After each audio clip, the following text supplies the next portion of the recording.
Əbədi nura eşq olsun. Amin. Bir daha xoş gördük sizləri əzizlərim. Söhbətimi davam etdirirəm. Harda qalmışdıqsa oradan başlayıram. Növbəti cümlə belə idi ki, Adəm kəlməsi ərəbcə insanlıq deməkdir. Əvvəlcə oxumuşdum ki, Adəm ilk oyanan şuurun adıdır. Mən şuurun oyanması barədə sizə ətraflı fikir söyləyəcəm, məlumat verəcəm. Nə deməkdir bu, şuurun oyanması? Və söz verdiyim kimi poetik tərzdə olan yazılarımla əlaqəli izahlar verəcəm. Qabil və Habil də iki uşaq deyil, iki cisimdir. Qorxu seçimi və sevgi seçimi. İçindəki Qabil Habili öldürdü. Bu, o deməkdir ki, qorxu sevgiyə üstün gəldi. Yəni, Qabillə Habil sanki bir bənzətmədir ki, onlar evlad deyildilər. İndi bu bir fərziyyədir, söylənilib, ancaq bunun sirli tərəfi vardır ki, insanın bu seçimi idi. Yəni, yaxşını və yaxud da pisi, sevgini və yaxud da qorxunu. Ancaq bu maddi dünyada qorxu sevgiyə üstün gəldi ki, insanlar Allahdan uzaq düşdülər. Getdikcə sevgiləri sönməyə başladı. Həm həyatın gedişatı insanları özünə o dərəcədə cəzb elədi. Çünki maddi dünyada yaşamaq da elə asan deyil. İnsan keşməkeşlərdən keçir, insan sınaqlarla üzləşir və buna uyğunlaşmalıdırlar. Bu müddəti yaşamalıdırlar insanlar bu maddi dünyada. Uşaqlar var ki, ev şəraitində o qədər əzizlənirlər ki, ataları, anaları tərəfindən və yaxud da evə o qədər bağlanırlar ki, məktəbə gedəndə oxumaq istəmirlər, yuxudan çətinliklə dururlar, ağlayırlar, etirazlarını bildirirlər. Amma valideynlər bilir ki, onlar oxumalıdırlar və bilik əldə etməlidirlər. Bu da bir seçimdir. Bu dünyada da insanlar o həyat məktəbini keçməlidirlər. Həyat məktəbində püxtələşir insanlar. Daha da dərin keyfiyyətlərə malik olurlar. Ona görə də deyilir ki, Qabillə Habil uşaq deyil, iki cisimdir və yaxud da iki seçimdir. Biri qorxu seçimi, biri sevgi seçimi.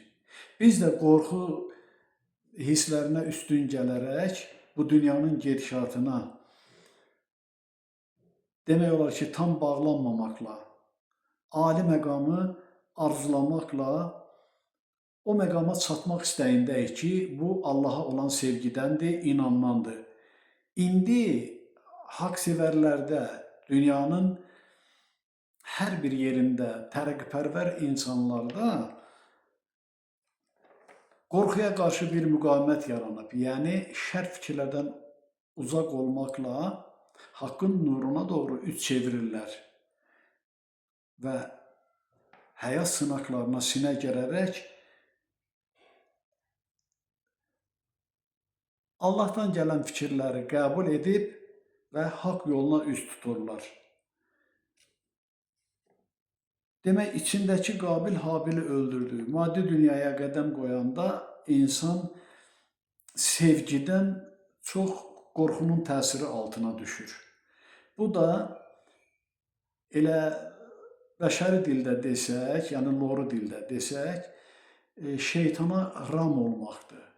Amma bu ram olmada bir müsbət hal var ki, insanda bu istəklə, bu dözümlə bir bağlılıq yaranır bu torpağa, ana vətənə. Sonra oyanmışlar dərk edirlər ki, onlar gedib Allaha qovuşmalıdırlar. Bu istək ilahidən gələn istəkdir. Bizdə əks olunur, əks səda verir. Biz onun təsiri ilə saflaşırıq, paklaşırıq və yanlışlıqlardan uzaq olub səhvlərə, günahlara yer vermirik. Şər fikirlərə müqavimət göstəririk. Çünki bu həyatın gedişatıdır, həyatın tələbidir.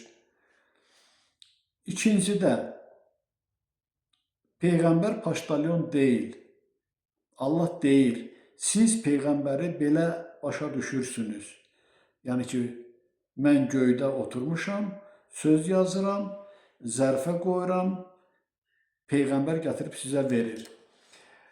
El arasında da belə bir söz vardır ki, Allahın yazısıdır bu. Elə insanlar var ki, özlərini oyanışlı kimi qəbul edirlər. Amma inanırlar ki, göydə, səmada, haqq dərgahında, öz taxtında əyləşib bütün kainatı idarə edir. Belə düşünənlər də vardır. Amma mən sizə deyirəm, bu olduğumuz məkandan fərqli, deyərdim ki, bizim indiyə qədər bildiyimiz kimi başqa məkan yoxdur. Burada dəyişmələr gedir. Nə işlər varsa, o bu aləmdə cərəyan edir. Bu aləm rəngdən rəngə düşür. Biz onu qeyri-aləm kimi başa düşürük, anlayırıq. İndi yeri gələndə mən bunların da, bu fikirlərin də fərqini deyəcəm ki, niyə biz belə qəbul edirik? Doğrudanmı? Elə bir məkan vardır.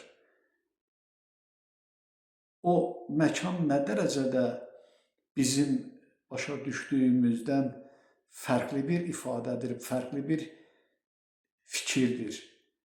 Axı, kainatda yaşam tərzləri vardır ki, bildiyimizə görə qeyri-planetlərin də sakinləri var, həyat yolu keçirlər. Bu barədə də izahlar verəcəm. Hələ ki, istəyirəm ardıcıllıq olsun. Ona görə davamını belə oxuyuram. Və Peyğəmbər gətirib deyir, sizə verir. Peyğam sözü də ərəbcədə, mən biləni ərəbcədədir o, xəbər mənasındadır. İlahidən gələn fikirləri insanlara çatdırmaq. Burada deyilir ki, elə deyil. Peyğəmbər mənim səsimi başqalarından biraz daha aydın eşidən adamdır. Mən buna bir misal deyim. İnsanlar mənimlə görüşə gələn zaman, onların içərisində gənclər də var idi. Hansı ki, elə mən həyat məktəbi yaratmışdım, onlarla məşğul olurdum. Bir 20-yə yaxın uşaq idi də, gənclər idi. Elə olurdu ki, qeyri-adi şəkildə ilahi varlıqlarla təmas yaranırdı və onlar gənclərə suallar verirdilər, cavablar gözləyirdilər. Kimə ünvanlanırdı bu sual? O gənclər onu cavablandırırdı. Elə olurdu ki, cərgə ilə yanaşı əyləşiblər, kiməsə üz tutulur ki, bu sualın cavabını sən ver. O biraz ləngiyirdi, duruxurdu. Yanındakı gənc isə deyirdi ki, icazə verin mən deyim. Mən o fikri aldım. Demək, o sual ünvanlanan gəncdən o biri daha tez qəbul edirdi. Belə hallar bir neçə dəfə olubdur ki, mən o sualın cavabını verim. O fikri mən almışam. Burada da deyir ki, Peyğəmbər mənim səsimi başqalarından biraz daha aydın eşidən adamdır. Yəni, sərrast olaraq, doğruluğu ilə ilahi fikirləri başa düşür, qəbul edir və beləliklə də insanları məlumatlandırır ki, onların oyanışına səbəb olsun. Deyir, o məndən sizə xəbər gətirmir. O sizə özünü xatırladır. Niyə belə deyir? Çünki elə bir başqa bir məkandan eşitdiyini xəbər gətirir güya peyğəmbərlər. Amma Allahla bir olduğumuza görə, Allah bizim varlığımızda bir nur zərrəciyi olduğu halda, o bizdən ayrı deyil, bu barədə də söhbətimiz oldu. Ali məqamdan, bizim şuurumuz daxilində olan aləmimizin ali məqamından aldığımız xəbərdir ki, baxır onu kim nə dərəcədə qəbul edir. Və belə müəyyən qədər fərqli insanlar qeyriləri tərəfindən peyğəmbər adlandırılırdı.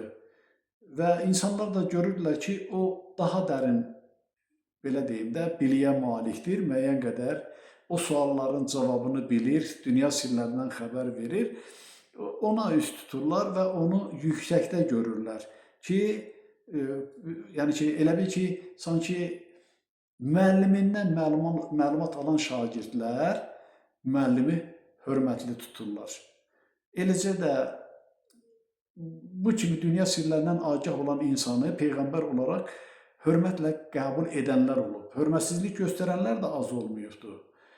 Bilirsiniz də, tarixdən bir çox peyğəmbərləri qətlə də yetiriblər, işgəncələrə məruz qalıblar.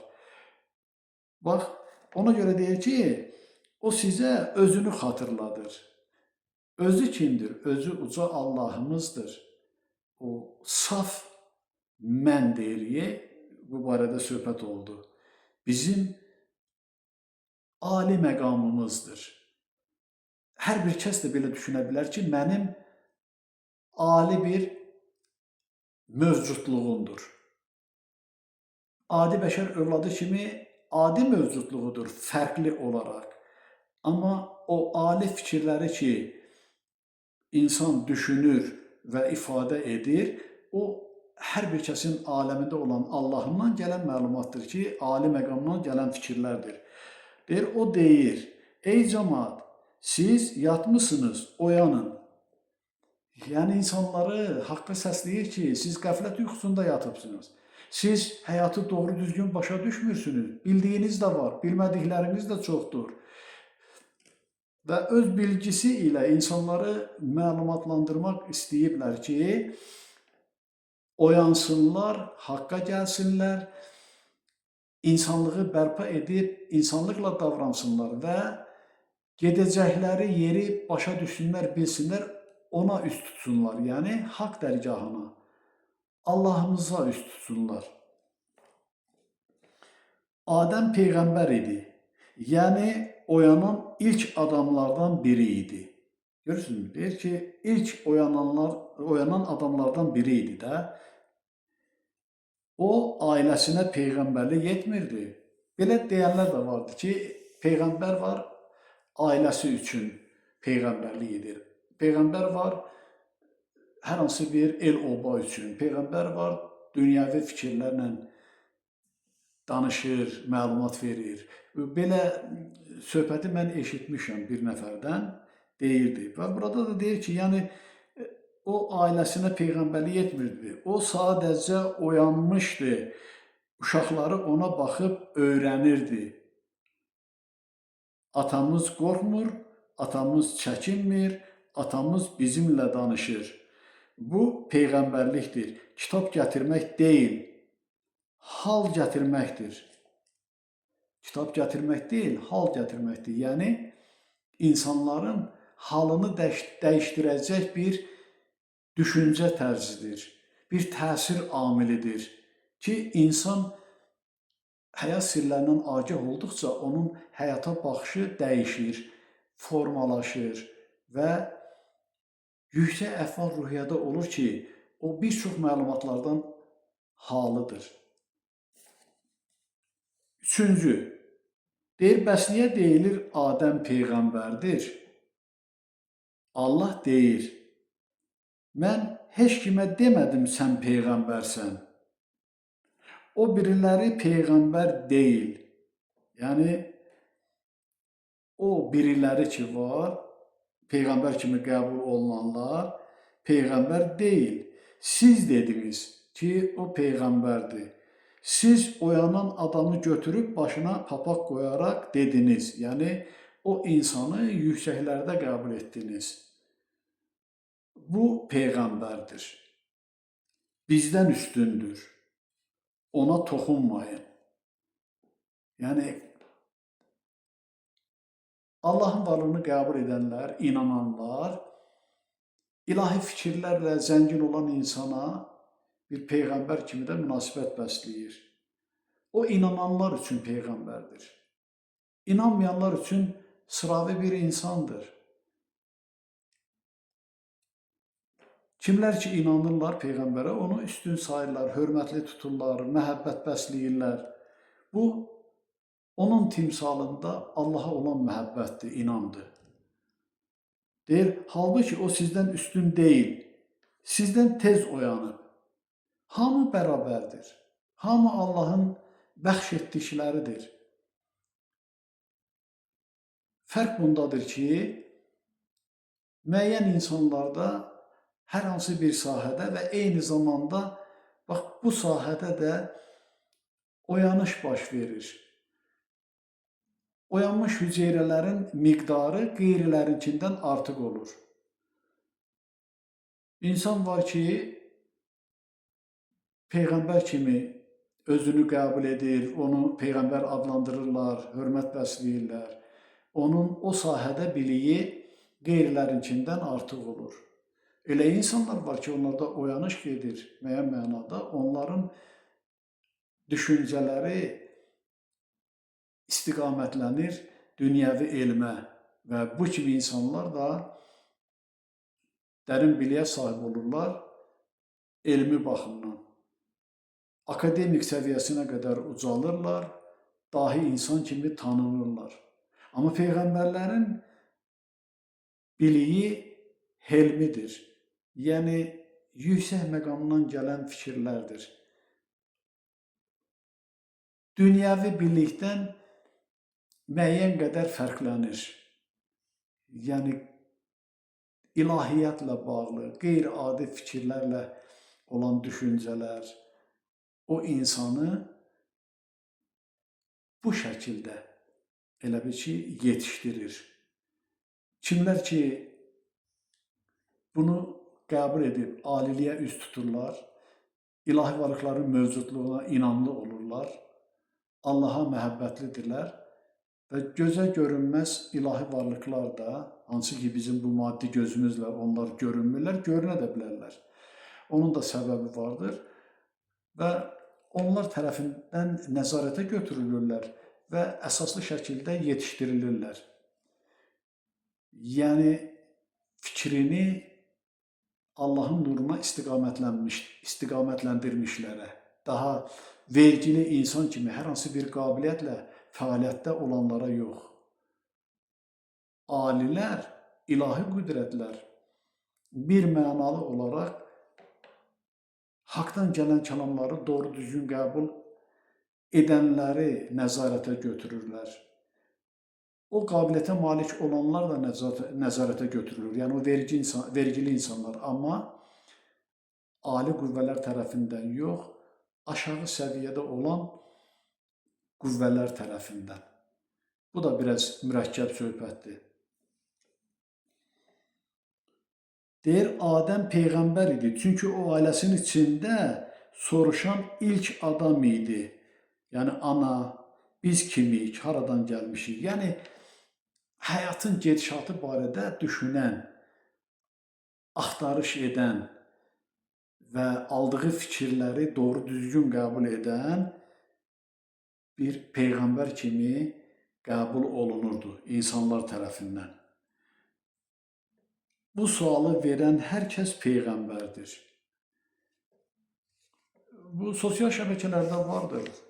Deyirlər, filan kəsin peyğəmbərliyinə görə, yəni dediyi fikirlərə görə bu ehtimallar vardır. Hətta elə insanlar var ki, özünü peyğəmbər kimi qəbul edir və onu eləcə də adlandırırlar. Deyək ki, Türkiyədə olan adı yenə yadımdan çıxır, yadıma düşsə deyərəm, İsa Peyğəmbər kimi özünü qəbul edib, ona inananlar var, onun tərəfdaşları az deyil. Sonra bir xanım var, o Quran-ı Kərimin ayələrinə əsasən fikirlər söyləyir, özünü Peyğəmbər kimi qəbul edib. Rusiyada vardır, Peyğəmbər kimi tanınır və dünyanın bir çox yerlərində. Yəni Peyğəmbəri fikirlər söyləyənləri də elə belə də deyirlər, proroçestvo, yəni ki, filan kəsli kiminsə peyğəmbəranə dediyi söz. Və belə tanınanlar vardır. Ona görə o olsun Allahı deyir.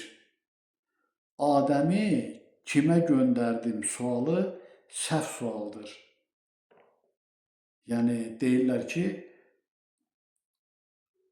Allahımız Adəmi yer üzünə göndərdi və bəşər evladları da ondan törəyənlərdir.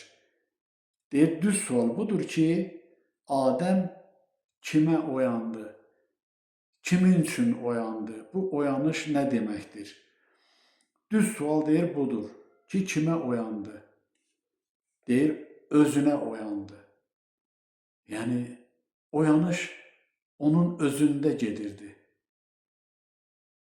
Əlbəttə ki, söylədiyi fikirlər ətrafında olan insanların nizamlanmasına xidmət edirdi. Və onun kimi də tanınmış bir çox peyğəmbərlər də, əsasən bütün peyğəmbərlər bir ümumən mövzu ətrafında fikirlər söyləyiblər. O da insanlığa həsr olunub, insanların nizamı, düzümü üçündür.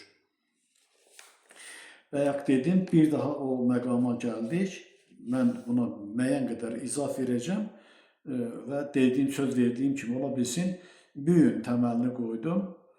Yəni ki, 4-cü çıxışı hazırlayacağam ki, ilkin, yəni ki, belə deyək, maraq olsun və ardıcıllıqla da o beytlərin hamısını izahlandıracağam.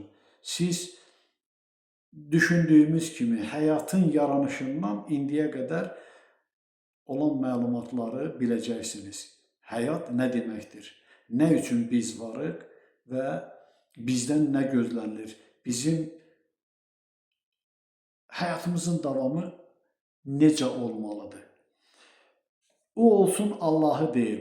Ona görə belə deyirlər ki, o Allahı ilə danışırdı da. İzahını da verdim. Allah vahiddir. Allah hamımızın Allahımızdır. Mən də Allahımızla deyək, söhbət edirəm. Siz də içərinizdə, qəlbinizdə Allaha müraciət edirsiniz. Gələn müəyyən suallara cavab var ki, o bəzən sizləri çətinlikdən çıxardır, düzgün nəticə əldə edirsiniz. Eləcə də hər bir kəs deyə bilər ki, Allahımla danışdım. Qeyrisi də qəbul edər ki, o öz Allahı ilə danışırdı. Amma bu çox Allahlılıq demək deyil. Dediyim kimi, 10 evladdır, onu da deyə bilər ki, atamdır. Qeyriləri də deyər ki, hə, o onun atasıdır, o mənim atamdır, o birisinin atasıdır, hamının atasıdır. Buna görə də burada deyilir, o olsun Allahı deyir. Yəni, sual-cavabda. Mən Adəmi ailəsinə peyğəmbər göndərmədim. Mən Adəmdə özümə oyandım. Mən söhbət etmişəm bu barədə ki, uca yaradan özünü Adəmdə yeniləşdirdi maddi dünyanın gedişatı üçün. Elə belə deyilmirdi ki, mələklərə əmr olunmadı ki, səcdə edin Adəmə. Hətta onu taxt üzərində, çiyinlərində gətirdilər. Mələklər yüksək məqamda olanlardır. Necə ola bilər ki, adi bir insanı, palçıqdan yaranmışı çiyinlərində gətirdilər və ona səcdə etdilər. Hansı ki, səcdə Allaha məxsusdur. O mələklər ki, etiraz etdi ki, qan tökəcək, fəsad törədəcək bir insan mı yaratmaq istəyirsən? Allahımız da deyir ki, mən bildiyimi siz bilmirsiniz. Çünki Allahımız bilirdi ki, o bəşər evladında yeniləşməli idi. Yəni mənəvi varlığı maddi varlığa çevrilməli idi, sirlənməli idi ki, vaxt gəlir, o maddi varlıqda olan nur zərrəciyi zamanı gələndə inkişaf etməyə başlayır bu mənada ki, üzə çıxmağa başlayır, tanınmağa başlayır və beləliklə də bəşər övladının ali məqamda Allaha qovuşması bax bu söhbətdir, yəni Allaha çevrilməsi. Bu barədə söhbətlər etmişəm və dediyim kimi də mütləq incəlikləri ilə izahlandıracağam bunları. Deyir, özümə oyandım. Və burada da bir seçim vardır, bölünmə vardır, hansı ki, qadın enerjisi, kişi enerjisi. Siz fikir verirsinizmi?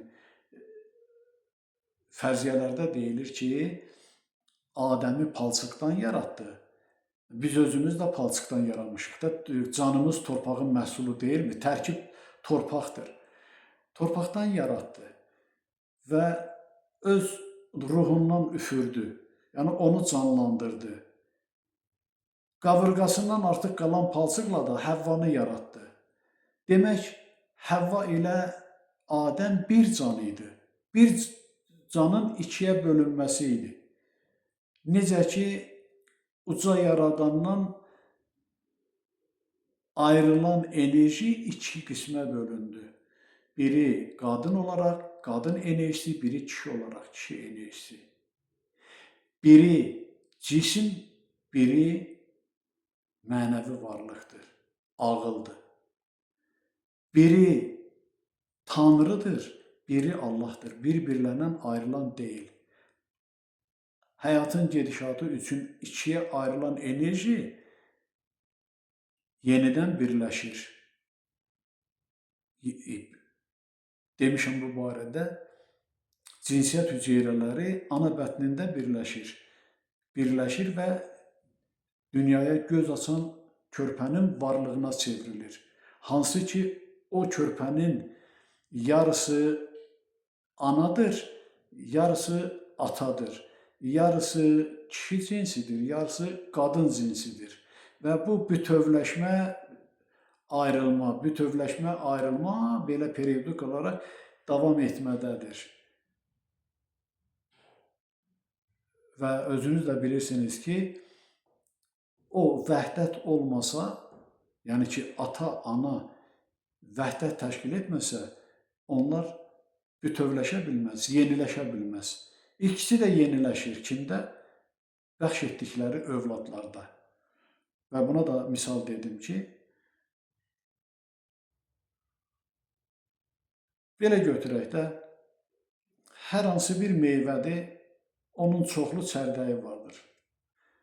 Qarpız, yemiş, hər bir çərdək o yemişi özündə əks etdirir. Hər bir çərdək qarpızı əks etdirir. Hər bir çərdək də torpaqda əkilib, yetişdiriləndə ondan qarpız yaranır, yemiş yaranır.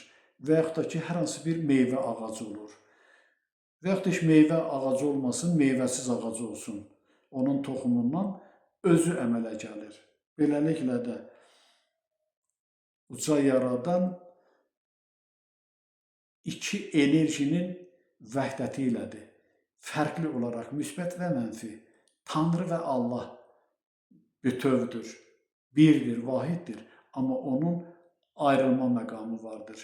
Ayrılma məqamı da bəxş etdiklərində özünü əks etdirir.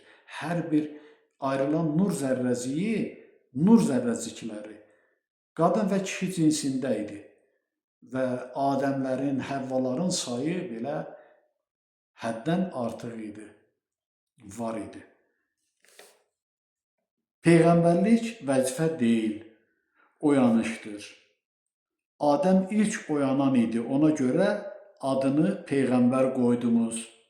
Əslində, hər ata öz ailəsinin Peyğəmbəridir. Belə götürək də, hər ata deyəndə hər bir fərd, hər bir insan, kişi, qadın fərq etməz.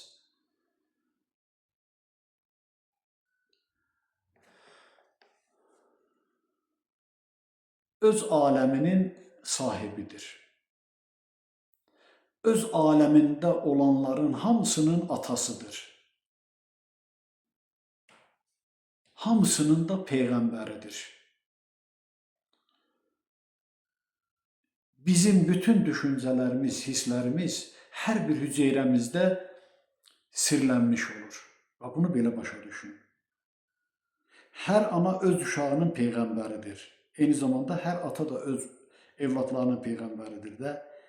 Əgər xatırladırsa, qorxutmursa, yəni başa salırsa, izahlandırırsa, onda sevgi yaradırsa, qorxu hissi yox, sevgini yaradırsa. Bir cümlə ilə nəhayət, xülasədir bu. Adəm heç kimə göndərilmədi. Yəni, bəşər evladları üçün göndərilmədi. Adəm özündə mənə qayıtdı. Yəni, Adəm özündə məni yaşatdı və zamanı gəlir ki, bəşər övladı adi məqamından ali məqamına üst tutur və bəşər övladı adam olduğu halda o nur zərrəciyini inkişaf etdirməklə onunla bərabər eyniləşir, birləşir, birlik yaranır və nəhayətdə uca məqama çatır. Yəni ki, Allahın özü olur. Bunu da misallarla izahlandırmışam. Hansı ki, özü özünə qovuşur. Və nəhayətdə əgər mənəvi aləmə istiqamət götürülürsə, mənəvi aləmdə bütün idarəçilik o varlıqdan asılıdır. Adi həyatda, maddi dünyada da bu bəşərin atası kim hesab olunur? Adəm. Hansı ki, Adəm də adi insan deyildi. Allahımızın bir təcəssümü idi maddi yönümdə. Bunu mələklər bilmirdi. Ona görə Allahımız deyir ki, yəni mən bildiyimi siz bilmirsiniz. Eləcə də bir çox insanlar qəbul edə bilməz. Bilmirdilər ki, Adəm elə uca yaradanın görünən maddi təzahürüdür. Və bu baxımdan da Nəsimi, Nəimi və eləcə də qeyriləri deyir ki, Allahı dərk etmək istəyirsinizsə, özünüzdə axtarış edin, öz daxili aləminizə səyahət edin. Və yaxud da ki, deyir, haqq məndədir, haqq mənəm. Onlar oyanışlı insanlar idi, onlar bilirdilər, deyirdilər. Ancaq insanlar da həm nadanlığından, həm də qara güruhçuluğundan onları edam etdilər. Yəni, bu qorxu hissindən olan irəli gələn idi ki, şər qüvvə bilirdi ki, onlar ittiham olunacaq, onlar öz əməllərinə görə cəzalandırılacaqlar, cəzalanacaqlar. Və bu qorxu ilə də həmişə şər qüvvə haqqa əks gedib. Qorxu sevgini boğmağa çalışır. Çünki bu da bir, deyim ki, elə başa düşdüyümüz şəkildə bir qısqanclıq hissidir ki, hal-hazırda da şər qüvvələr Allahlıq iddiası ilə dünya ağalığı etmək istəyirlər. Ki, elə başa düşürlər ki, elə kainat, dünya bu bəşərdən ibarətdir. Hamısını öz tabeliklərinə salmaqla hökmran olacaqlar. Bu özü də ən böyük yanlışlıqlardan biridir. Bu yanlış düşüncə onların uğursuzluğudur. Baxmayaraq ki, bu maddi dünyada qorxu sevgiyə üstün gəlir, amma nəhayətdə o deyirlər, xeyir şərə qalib gəlir. Nəhayətdə sevgi qorxunu üstələyir. Elə buna görə də insanlar deyir ki, dünyanı sevgi xilas edəcəkdir. İnşallah. Mən imkan eləsəm, 4-cü çıxışı da hazırlayacağım. Yəni, inşallah 21-də yəqin ki, növbəti çıxışı YouTube-a yükləyəcəm ki, məlumatlanasınız. İstəyirəm ki, bu müəyyən bir müddətin normasını ödəyim və insafçülük edirəm. Ya bu gün başlayım bu yaradan da yaranan arasında əlaqə haqqında fikir söyləyən. Ola bilsin ki, başqa mövzu seçdim. 21-dən etibarən çox geniş olaraq bu dünya, həyat və kainat barədə fikirləri nəzərinizə çatdıracağım. Hələlik bu qədər. Vaxtımız sona yetdi. Söhbətimi yekunlaşdırıram. Hər zaman olduğu kimi məni dinləyən, şərh yazan, yazmayan hər bir kəsə Allah eşqi ilə təşəkkürümü bildirirəm. Var olasınız, Allah hər birinizdən razı olsun. Gözə görünməz hala bizləri nəzarətdə saxlayan və yeri gəldikdə köməyimizə satan, Allahımıza sədaqətlə xidmət edən hörmətli ilahi varlıqlara öz təşəkkürümü ishar edirəm. Bizi qoynunda bəsləyən, qayğımızı çəkən ana yurdumuza, ana torpağımıza, ana vətənimizə təşəkkürlüyəm, məhəbbətliyəm. Şükr edirəm Allahımızın varlığına, bu lütfinə görə, bu imkanlara görə. Minnətdaram Allahımıza əbədi olaraq və əbədiyyən də o uca varlığın, o ülviyyətin sevə-sevə səcdəsində və xidmətindəyəm. Hələlik bu qədər. Sağ olun, salamat qalın, növbəti görüşümüzə, söhbətimizə dək.